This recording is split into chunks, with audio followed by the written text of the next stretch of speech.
রাসূল জনগণের সামনে দাঁড়িয়ে বক্তব্য দিতেন। এখনই যেটা বোঝা গেল, ফায়াকুমা মুকাবেলান নাস, মানুষের মুখামুখি দাঁড়াতেন যেমন এখন দাঁড়িয়েছে, এবং মানুষকে উপদেশ দিতেন। অফি রিওয়ায়াতিন, অন্য এক বর্ণনা এসেছে, ফাতান নিসা, মহিলাদের সামনে আসলেন। তাহলে বোঝা যাচ্ছে যে মহিলারা ভিন্ন জায়গায় থাকতেন, ওই বক্তব্য মহিলারা শুনতে পাবে না, কেননা মাইকের তো ব্যবস্থা নেই। মহিলাদের সামনে যেতেন, ফাওয়াদাহুন্না ওয়া যাক্কারাহুন্না ওয়া আমারাহুন্না বিসাদকা, মহিলাদের কাছে গিয়ে উপদেশ দিতেন, নসিহত করতেন, সাদকা দান করতে বলতেন। দান আমাদেরও করতে হবে, তবে ঈদের দিন তিনি খাসভাবে মহিলাদেরকে বক্তব্য সামনে দানের জন্য বলছেন। বর্ণনাকারী আব্দুল্লাহ ইবনে ওমর বলছেন, রাইতু হুন্না, আমি মহিলাদের দেখলাম, ইহবিনা ইলা আযানিহিন্না ওয়া হুলুকিহিন্না, দেখছি মহিলারা তাদের হাত কানের দিকে নিয়ে যাচ্ছে, কানের, গলার, নাকের যা গয়না আছে, কানের গয়না, নাকের গয়না, গলার গয়না সব খুলে ইয়াদফানা ইলা বেলাল, বেলালের দিকে সব ছুঁড়ে ছুঁড়ে দিচ্ছেন। বেলাল সেগুলো নিয়ে রাসূল সাল্লাল্লাহু আলাইহি ওয়াসাল্লাম চলে গেলেন, বেলাল রাদিয়াল্লাহু তাআলা আনহু চলে গেছেন।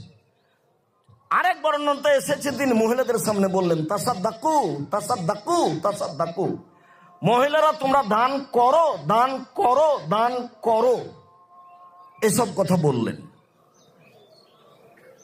আবু সাঈদ খুদরি রাদিয়াল্লাহু তাআলা আনহু বলেন, খারাজা রাসূলুল্লাহ সাল্লাল্লাহু আলাইহি সাল্লাম ইয়াউমা ফিতরিন ওয়া আযহাইল মুসাল্লা, আল্লাহর নবী ঈদুল ফিতর এবং ঈদুল আজহায় ঈদের মাঠে গেলেন। ফামাররা আলা নিসায়ে, তারপর এক সময় মহিলাদের সামনে দিয়ে গেলেন। মহিলাদের সামনে গিয়ে বললেন, ইয়া মাশারান নিসা তাসাদ্দাকনা উরিতুকুন্না আকসার আহলিন নার, মহিলারা শোনো, তোমরা দান করো, আমি দেখছি জাহান্নামের অধিকাংশ মানুষই নারী। মহিলারা তোমরা দান করো, আমি দেখছি জাহান্নামের অধিকাংশ মানুষই নারী। মহিলারা তোমরা দান করো, আমি দেখছি জাহান্নামের অধিকাংশ মানুষই নারী।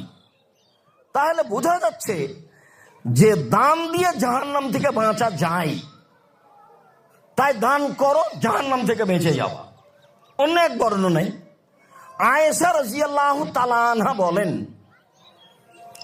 কাল রাজুলুন নবী সাল্লাল্লাহু আলাইহি সাল্লাম, একজন লোক আল্লাহর নবীকে বললেন, আল্লাহর নবী, ইন্না উম্মি উফতালাতাত নাফসুহা, আমার মা হঠাৎ মারা গেছেন, ও আযুন্নাহা লাউ তাকাল্লামাত তাসাদ্দাকাত, আমি মনে করছি আমার মা কথা বলতে পারলে দান করতেন।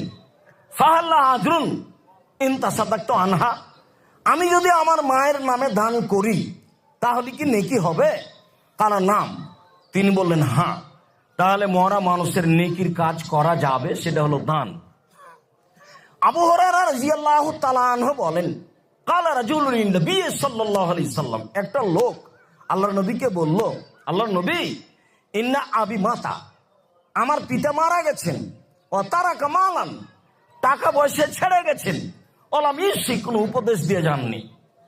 হাল ইউকাফির আনহু আন আতাসাদ্দাকা আনহু, আমি যদি আমার বাপের নামে দান করি তাহলে তার পাপ মিটে যাবে কি? তার নাম বললেন হ্যাঁ। তখন তিনি ছোট পাপ বড় পাপ বললেন না। তাহলে বোঝা যাচ্ছে যে মরা মানুষের নামে দান করলে তার নেকি হবে। বোঝা যাচ্ছে যে মরা মানুষের নামে দান করলে এই দান তার পাপকে মিটিয়ে দিবে। হাদিস বুখারী মুসলিম।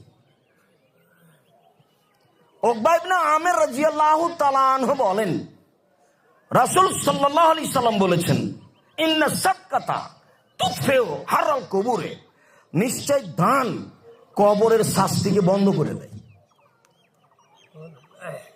দান অতীব গুরুত্বপূর্ণ জিনিস। রাসূল সাল্লাল্লাহু আলাইহি সাল্লাম বলেন, ইন্না সাদকাতা তুতফিউল খাতিয়াতা কামা ইতফিল মাউন নারা, নিশ্চয় দান মানুষের পাপকে মিটিয়ে দেয়, পানি যেমন আগুনকে নিভিয়ে দেয়। রাসূল সাল্লাল্লাহু আলাইহি সাল্লাম বলেন, ইন্না সাদকাতা সিররে তুতফিউ গাযাবার রাব্বি, নিশ্চয় দান আল্লাহর রাগকে মিটিয়ে দেয়।